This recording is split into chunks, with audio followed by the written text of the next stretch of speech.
Muy buenas noches, sean todos bienvenidos al evento denominado Psoriasis desde Guayaquil.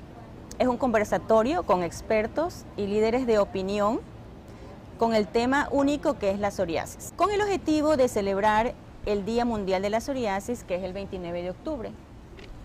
Este será un diálogo entre colegas dermatólogos y dirigido para médicos de atención primaria y dermatólogos, colegas de nosotros. Estamos transmitiendo desde el Hotel Hilton Colón hacia todos ustedes por la plataforma de Expo Congresos y también gracias a la plataforma de Skin Health. La noche de hoy nos acompaña un selecto grupo de varios especialistas liderados por dermatólogos, dermatólogas. También tenemos una reumatóloga, ginecóloga, nutricionista, médico internista. Todo con el objetivo de cumplir o dar cumplimiento a lo que se denomina ahora atención integral del paciente con psoriasis, en donde siempre va a estar un equipo interdisciplinario.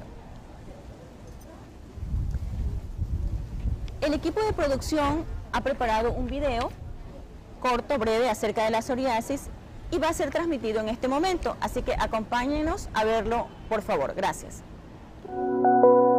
La psoriasis es una enfermedad inflamatoria de la piel que se caracteriza por la aparición de placas rojizas de piel engrosada, cubierta de escamas, que se ubican normalmente en rodillas, codos y región sacra.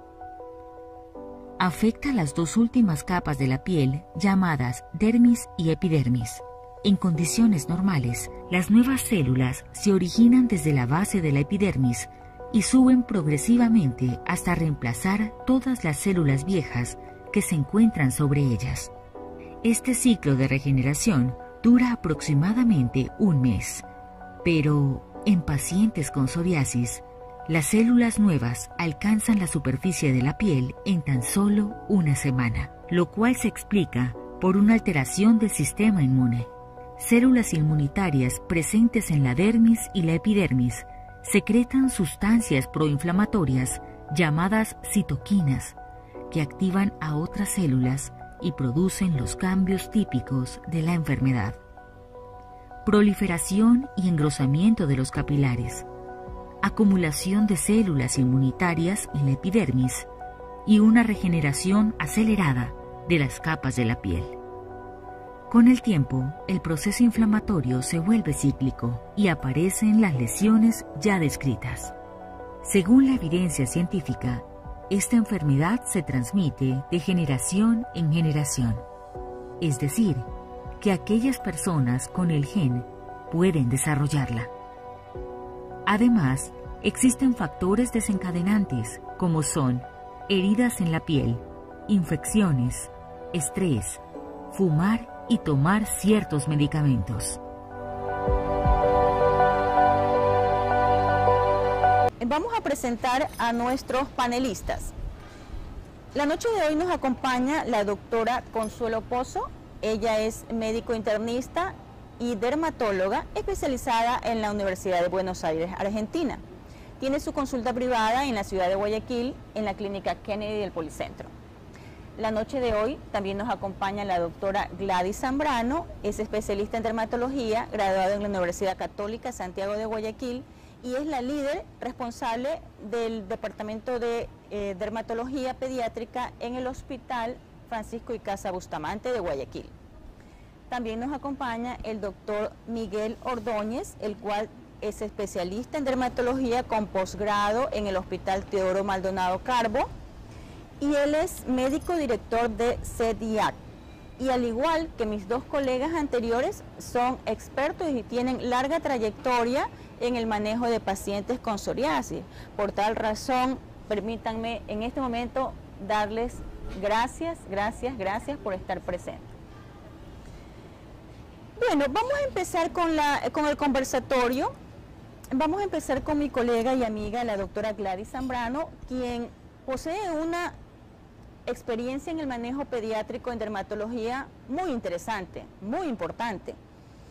Y es por esa razón que teníamos algunas inquietudes conversando con algunos colegas de atención primaria e inclusive algunos pacientes, en donde se sabe que la psoriasis infantil ocupa un porcentaje importante, pero queremos saber no solo lo que dice la literatura, sino lo que dice la práctica diaria. ¿Qué tan frecuente es el porcentaje de pacientes que debutan su psoriasis en este grupo poblacional? ¿Cuál es la forma clínica de psoriasis más frecuente en ellos? Y si existe alguna asociación con algún agente infeccioso en este grupo poblacional. ¿Qué opinas, Gladys? Bueno, con respecto a la primera pregunta, se calcula que de todos los pacientes con psoriasis, hasta 1/3 de los casos pueden debutar en la edad pediátrica. La psoriasis es común en la consulta y según algunos estudios se consideran que hasta el 4% de todas las consultas en edad pediátrica corresponden a psoriasis. En cuanto a las formas clínicas, esto va a depender de la edad de nuestro paciente. Por ejemplo, hay una forma clínica exclusiva, diríamos, de la edad pediátrica, la que se presenta en los niños menores de 2 años de edad, y esta es la psoriasis localizada en el área del pañal. Otra forma clínica que son de niños más grandes o de adolescentes, tenemos la psoriasis en gotas o psoriasis gutata, y también la forma más común de psoriasis, tanto en la edad pediátrica como en los adultos, sigue siendo la psoriasis en placa. Correcto. Pero esta variante, esta forma de psoriasis, tiene ciertas características peculiares en los niños. Por ejemplo, la psoriasis en placa es muy común en la piel cabelluda y en ocasiones esta va a ser la única presentación en los niños. Una localización también bastante especial, digamos, en esta edad es la presentación facial, que no es muy común en los adultos, pero sí en la población pediátrica. Y en la cara hemos visto que el ángulo interno de los ojos tiene generalmente, a veces va a ser la única presentación de una psoriasis infantil. Mira, en ocasiones también en la cara tenemos la afectación ocular del conducto aditivo externo, y tenemos que revisar estas zonas porque generalmente o en ocasiones va a ser también la única presentación. Y siendo esta presentación facial, ¿qué ocurre con los diagnósticos diferenciales, por ejemplo, de dermatitis atópica, que en los lactantes también es muy frecuente en la parte facial? Sí, como otras enfermedades escamosas o eritematosas, a veces los diagnósticos diferenciales son un poquito difíciles. Por ejemplo, en la cara, otro diagnóstico diferencial en niños pequeños viene a ser la dermatitis seborreica. Correcto. Como también mencionamos, Marta, la dermatitis atópica, que puede comenzar después de los 3 meses de edad en la cara precisamente, pero la localización va a ser más en las mejillas. Correcto, correcto. Sí, Gladys, y continuando con este tema de la psoriasis infantil, respecto al tratamiento, tú que manejas pacientes con diversos grados de severidad, pero cuando manejas la parte tópica, ¿cuál es el tópico que tú utilizas y con qué frecuencia, cuál es el más exitoso de estos tópicos? Sobre todo cuando mencionaste que hay un área del pañal afectada, en donde es una zona que es bien complicada para el tema tanto del niño como para la madre. ¿Cuál es el tratamiento tópico que te resulta con más éxito en estos casos? Perdón, ¿Qué utilizas? Antes de contestar esto, me preguntaste de los agentes infecciosos. Oh, correcto, sí. Correcto. El patógeno que generalmente se le asocia a psoriasis, especialmente la forma gutata, es el Streptococcus pyogenes. Claro. ¿Sí? Que generalmente tenemos las infecciones farianas, pero también hay una localización en niños que a veces se nos puede pasar desapercibida, y es la localización perianal o la dermatitis estreptocócica perianal. Claro. En cuanto al tratamiento, como toda la psoriasis, los tratamientos en la edad infantil también son difíciles, y debemos recordar que la psoriasis es una enfermedad crónica que nuestro pequeño paciente la va a tener toda la vida. Entonces, el elegir un tratamiento debe de ser individualizado, ¿ya? Porque hay ciertas zonas especiales para tratar, como mencionabas, la zona del pañal. Estas zonas realmente nos representan un desafío terapéutico debido a que estamos tratando niños menores de 2 años que generalmente usan pañal todavía, y a veces la oclusión, el roce continuo del pañal nos va a retardar la respuesta terapéutica adecuada. Entonces, los corticoides tópicos siguen siendo el gold estándar, la piedra angular del tratamiento de la psoriasis en su diversa presentación. En esta área específica, pañal, cara, flexuras, generalmente nosotros manejamos corticoides de baja potencia.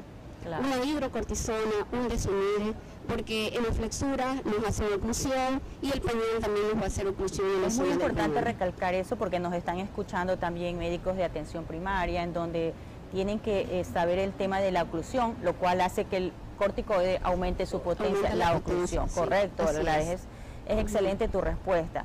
Yo tengo una inquietud, mira, hay en la literatura ciertos autores que comentan que cuando la psoriasis se detecta, se debuta en esta población infantil, ¿qué tan cierto es de que también tiene un pronóstico sombrío, es decir, va a ser agresiva? Bueno, depende de la variante de psoriasis. Por ejemplo, en la psoriasis butata, que es una de las formas clínicas de presentación en esta edad, en algunos artículos incluso reportan que puede ser autorresolutiva. En otros, en cambio, dicen que puede posteriormente evolucionar a una forma en placas. En cuanto a la severidad, por ejemplo,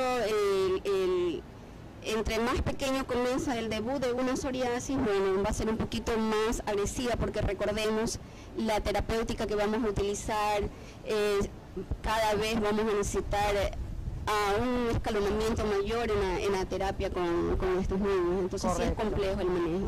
Sí, y bueno, pasando a otra pregunta, en estos casos a esta edad tienen con frecuencia lo que hablamos, eritema, otros tienen eczemas, se añade aparte de la inflamatoria, se añade una comorbilidad con algún tipo de infección de estafilodermia, y siempre las madres nos preguntan, ¿con qué jabón lo bañamos, doctora? ¿Cuál es tu sugerencia en estos casos cuando tienen un brote agudo, en donde les arde la piel, tienen fisuras, tienen escoriaciones? ¿Qué es lo que tú aconsejas respecto a la ducha o baño? Bueno, recordemos que la psoriasis es una enfermedad inflamatoria como otros tipos de enfermedades, de dermatitis atópica, dermatitis seborreica, entonces vamos a tener una barrera alterada.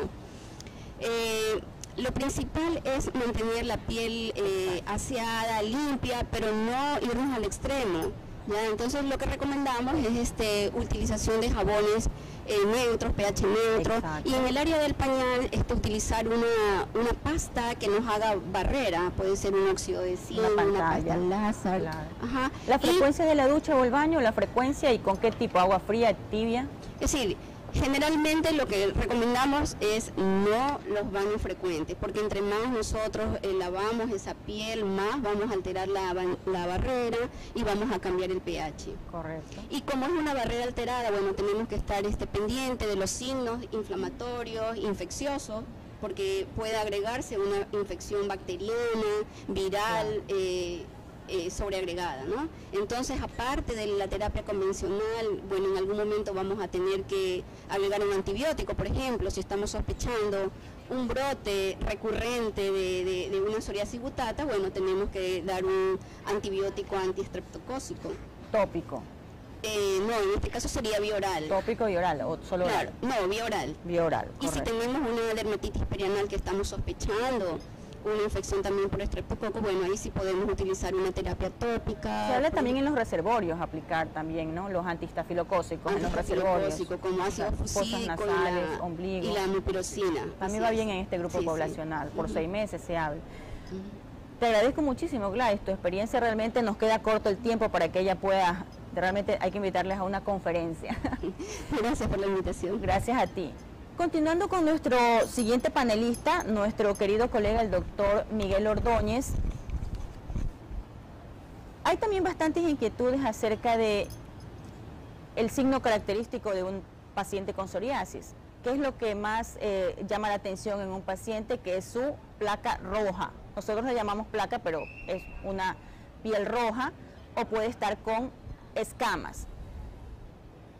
Doctor Miguel Ordóñez, siempre en dermatología nosotros asociamos lo clínico con lo patológico y siempre algunos colegas tienen esa inquietud de saber ¿qué se traduce con esta placa roja y con cómo se traduce la placa descamativa? Porque inclusive de eso se trata también la parte de la fisiopatología de la psoriasis. ¿Usted qué nos puede mencionar brevemente? Porque es un área, es un tema muy árido, pero usted con la experiencia que tiene lo va a resumir muy bien, doctor. Sí, doctora, muy agradecido por la invitación. Gracias a usted.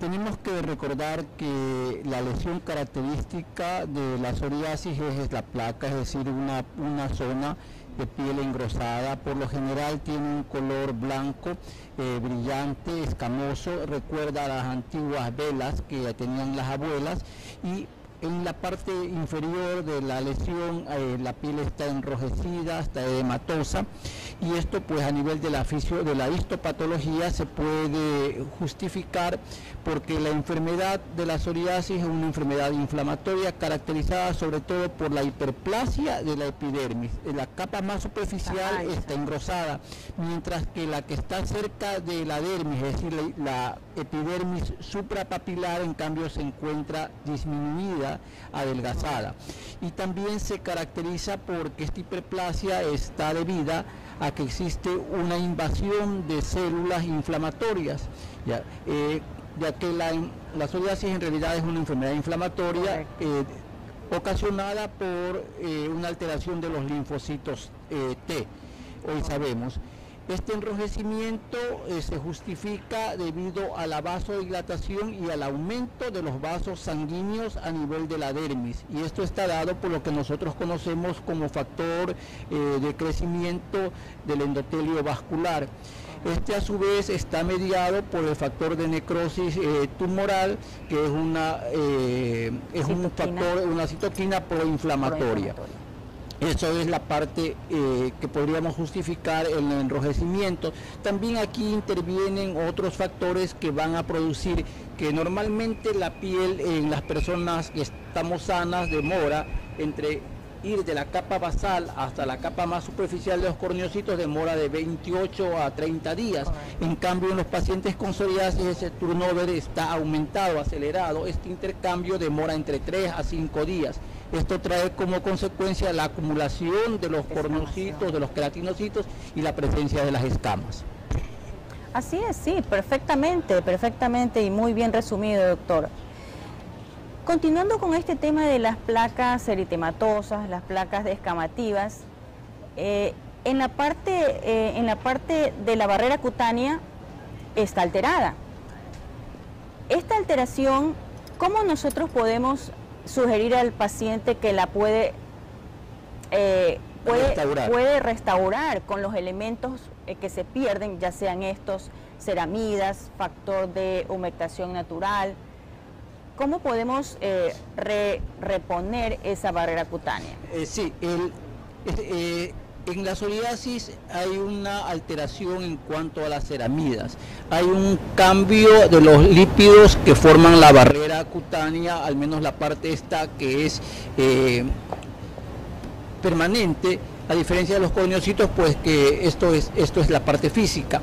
¿Qué habría que hacer? Recomendar a los pacientes el uso de cremas humectantes. En la actualidad existen varios laboratorios que nos permiten el uso de cremas que contienen ceramida en su composición. También vamos a evitar la pérdida de agua transepidérmica mediante cremas o lociones que sean oclusivas, que tengan... Pero ¿lo hacemos en qué momento? Esa es la inquietud que a veces tienen algunos colegas de atención primaria. Estando en un brote rojo, fisuras, ¿desde ese momento ya se repone, por ejemplo, ceramidas? Porque ceramidas vienen en gel, en loción, en crema. Sí, a veces como que la presentación, ¿en qué momento, por ejemplo? O sea, no, por lo general cuando hay un brote agudo, el gol estándar sigue siendo la aplicación de corticoides. Y estos dependen, pues, si es un paciente adulto o es paciente infantil y el área en que se vaya a localizar. De eso dependerá la potencia y el excipiente. No es lo mismo, no podemos aplicar un ungüento en una zona de un pliegue. Debemos utilizar una crema y un corticoide de baja potencia y por corto tiempo. También existen estudios que nos dicen que los corticoides deberíamos usar por periodos pequeños o alternados con el fin de evitar los efectos secundarios como pueden ser la atrofia, la presencia de estrías u otros Doctor, cambios. ¿y qué experiencia tiene usted con el calcipotriol, por ejemplo, con el tazaroteno, que están incluidos dentro de la terapia tópica? O sea, sí, tienen en lo personal algún resultado, pero la literatura dicen que incluso se los puede utilizar en algún caso como ahorradores de corticoides. Claro, y por ejemplo en el cuero cabelludo que está fisurado, está con costras, ¿cómo hacemos el abordaje terapéutico en este tema, en la psoriasis de cuero cabelludo? A mí, en lo personal, me va bien una preparación magistral que contiene alquitrán de hulla y corticoides. Va de maravilla. ¿Por qué? Porque uno, como conocemos, la acción del corticoide es antiinflamatoria. Correcto. Y el alquitrán de hulla en la parte descamativa, la proliferación de los queratinocitos. Con eso se logra controlar en poco tiempo tanto las escamas como el proceso inflamatorio. Claro. Y en uñas, ¿qué experiencia tiene para esos hoyuelos, esos pitting que a veces los pacientes también se sienten con la autoestima baja, porque muchas veces estas lesiones pueden ser confundidas con una onicomicosis? Sí, la mayoría de las veces el médico de atención primaria ha tratado durante años y ha catalogado eso como hongos, y el paciente vive convencido y dice: doctor, tengo más de 30 años con hongos y nada me ha hecho bien. Ahí yo suelo utilizar corticoides de alta potencia, al menos con cura oclusiva los primeros días. Sin embargo, el uso de un producto que contiene corticoide más calcipotriol les va también excelente. Sí, en lo personal en las uñas yo uso calcipotriol con betametasona oclusivo y les va muy bien. Hay una eficacia muy importante. Sí, muy buena. Sin embargo, hay que dejarle aclarado al paciente que la enfermedad es crónica y que luego puede recidivar las lesiones. Muchas gracias, doctor Miguel Gómez. Sí, y ahora vamos a pasar con nuestra colega, la doctora Consuelo Pozo. La doctora, bueno, queríamos conversar con ella ya en el abordaje terapéutico en el tema moderno de lo que es la psoriasis. Se sabe que en los últimos 20 años existe una investigación muy profunda acerca de la fisiopatología de la psoriasis. Es por eso que se han encontrado moléculas que tienen que ver con la causa de la psoriasis, con la aparición. Entonces, esto fue lo que nos ha dado al dermatólogo como que un giro muy grande, porque generalmente estábamos acostumbrados a solamente utilizar terapia tópica, pero como le repito, desde hace 20 años contamos con un arsenal terapéutico ya sistémico. Había también el metotrexate, pero esta nueva era de moléculas ha llamado mucho la atención, además que ha beneficiado a bastantes pacientes. Entonces, quería conocer de su parte y que brevemente nos diga qué es la terapia biológica, o sea, un concepto de qué es y qué rol ocupan las llamadas interleuquinas y el anti-TNF. Díganos, doctora. Bueno, gracias por la invitación. A usted, doctora. Bien, las moléculas, las nuevas drogas que se llaman modificadoras de la respuesta biológica, depende del lugar donde actúe. El doctor acabó de decir acerca de los linfocitos T4, linfocitos que desempeñan un papel porque van a secretar unas interleuquinas. Habremos escuchado la interleuquina 22, la 17, la 23. ¿Ya? Entonces, los más antiguos, que son los primeros, son los que se llaman los antifactores necrosis tumoral alfa. Pero el problema era que se había visto como disminuía la formación de granuloma en pacientes que tenían, digamos, una tuberculosis no diagnosticada. Podrían producir verdaderas diseminaciones de tuberculosis miliar, tuberculosis linfática, y digamos eso es lo que ha disminuido su uso. Ahora con el tiempo han venido moléculas un poco, digamos que son ya humanas, a base de inmunoglobulina humana, como por ejemplo las que son anti-interleuquina 23, como el guselkumab, el certolizumab. Hay otros, digamos que eso es interleuquina 17, depende de dónde uno vaya a bloquear la molécula, la diana. Es la diana el efecto. Digamos, el ustekinumab, secukinumab. El tema de los anti-TNF, ¿qué nos puede decir acerca del tema de la inmunogenicidad? ¿Hay también alguna diferencia con estas moléculas? Sí, o sea, hay no solamente para psoriasis, en antifactor necrosis tumoral alfa, tenemos aplicaciones en otras patologías. Tenemos, por ejemplo, en la hidrosadenitis supurativa, que anda muy bien, asociada a la colitis ulcerativa. Sí. Partamos del hecho que las personas con psoriasis pueden tener no solamente una enfermedad, digamos, solamente cutánea, sino que obviamente tiene las arterias coronarias del psoriático, tiene el intestino del psoriático, tiene las articulaciones del psoriático. Entonces hay una asociación mayor con enfermedades inflamatorias como la enfermedad de Crohn, la colitis ulcerativa. ¿Se beneficiarían con el uso de la terapia biológica, por supuesto? Y los efectos secundarios, doctora, ¿cuáles serían los que podríamos nosotros mencionar acerca de con el uso de estas moléculas? Bueno, con las modernas, realmente los efectos secundarios sería solamente digamos, existe un protocolo ya bien establecido de todas las sociedades científicas a nivel mundial que te piden básicamente es un screening que involucra las enfermedades, como un protocolo, sí, básicamente enfermedades infecciosas como la tuberculosis, hepatitis, claro, las hepatitis, sífilis, todas esas que usted está mencionando, sobre todo las infecciosas. Entonces, esos pacientes ya está protocolizado, o sea, un paciente que uno tenga una mínima sospecha que tiene un PPD elevado o que tiene un cuantiferrón elevado, no se puede directamente hacer ninguna. Se recomienda de 3 a 6 meses de tratamiento completo y de ahí poder hacer. Claro, tampoco es impedimento, sí, ¿no? Tampoco. ¿Y qué es este tema de fallas primarias y fallas secundarias? Más o menos brevemente nos puede decir. Claro, nosotros en el tema de la psoriasis, y hablo para los médicos, digamos que no dermatólogos, de atención primaria, nosotros no solamente, digamos, nosotros tenemos formas de cuantificar, formas objetivas, y para eso están algunas reglas, unas escalas que como el PASI, ya, el NAPSI, el PASI, el PASI, ya, que es el índice de severidad. Entonces, aparte del área de afectación, entonces uno, depende de lo que uno haga, uno puede ver si una psoriasis es leve, moderado o grave. Entonces, obviamente, para psoriasis leve no vamos a utilizar biológicos, para la psoriasis moderada y grave, por supuesto. ¿Y si es una localización especial, por ejemplo, que sea una psoriasis solo en cuero cabelludo o en área genital? ¿Qué opina? Claro, lo que pasa es que, a ver, cuando nosotros tenemos una psoriasis en el cuero cabelludo y ya hemos dado todo lo que normalmente se usa, como acaba de decir el doctor Ordóñez, si hicimos antralina, coaltar, o hicimos corticoides de alta potencia, ácido salicílico y todo, y no va bien, entonces perfectamente podemos usar una molécula biológica nueva. Podemos usar un interleuquina 17, podemos usar un anti-23, perfectamente. O sea, eso está y le damos mejor calidad de vida al mejor calidad de vida, igual que para la psoriasis mundial. Sí,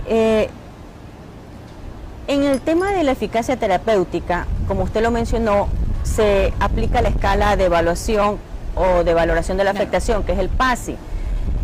Con los anti-TNF versus las moléculas anti-interleuquinas, ¿ha variado este tema del aclaramiento? Porque los estudios siempre mencionan de un aclaramiento de un 75%, pero eso ha variado porque hay en la actualidad estudios que reflejan un aclaramiento hasta del 90 o 100%. Sí, en realidad, ¿Qué nos puede comentar acerca de eso? Las moléculas nuevas, estas que están bastante en boga y andan dando bastante buenos resultados, ya no es como antiguamente se quería un PASI 70, ahora se habla del PASI 90 y del PASI 100.